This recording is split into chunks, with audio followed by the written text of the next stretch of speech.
નમસ્કાર. જામખંભાળિયામાં સંસ્કાર education trust સંચાલિત એસએનડીટી માધ્યમિક વિદ્યાલયની છાત્રા છિંદાણી સુગરાના તમને સૌને સત વંદન. આજે 21 ફેબ્રુઆરી એટલે કે વિશ્વ માતૃભાષા દિવસ છે. આ શુભ પ્રસંગે હું માતૃભાષા વિશે મારા મંતવ્યો રજૂ કરીશ.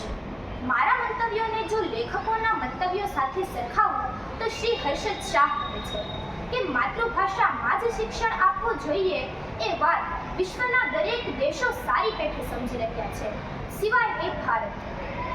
વર્તમાનની આપણી મોટામાં મોટી ભૂલ અને ભવિષ્યને દીર્ઘકાળ સુધી માઠી અસર પહોંચાડનારી આપણી કમનસીબી છે.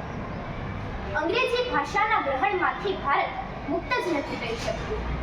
ભારતીય ભાષાઓની ભારતીયો દ્વારા જ ઘોર અપેક્ષા થવાને કારણે આજે ભારતીયોની મૌલિકતા અને વિવિધ શક્તિઓ પ્રગટ જ થઈ શકતી નથી.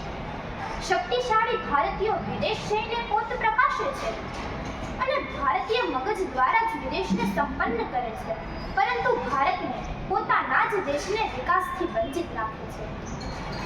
દરેક માણસને જીવજંતુ અને પશુ પંખીઓની જેમ ટકી રહેવાની અને પોતાની જાતને પ્રસ્થાપિત કરવાની જરૂર પડે છે, અને તે માટે માનવી બુદ્ધિનો ઉપયોગ કરે છે, અને બુદ્ધિનો ઉપયોગ કરવામાં પણ ભાષા હંમેશા માણસની પડખે જ રહે છે. હવે જો મારા મંતવ્યોને હું કવિઓ સાથે સરખાવું તો શ્રી કૃષ્ણ દવે પોતાના શબ્દોમાં જાણે સ્વયં ગુજરાતી ભાષા જ વ્યક્તિ હોય તેવું લખે છે કે હું ગુજરાતી ભાષા કવિ તમારી પાસે રાખું છું બહુ મોટી આશા. હું ગુજરાતી ભાષા મુક્તિ કરાવો ત્યાંથી જ્યાં છે બસ ચાટુકતીના ચટકા, ફરી લઈ જાઓ મને જ્યાં બ્રહ્મ કરે છે લટકા. કવિ તમે શું જોતા રહેશો બેસી આમ તમાશા? હું ગુજરાતી ભાષા સાચું કહું છું, આ લબુક ઝબુકિયા મને નહીં અજવાળે. કલમ ઉઠાવો જે પોતાને જ પ્રકાશે. કવિ તમે શું જોતા રહેશો બેસી આમ તમાશા?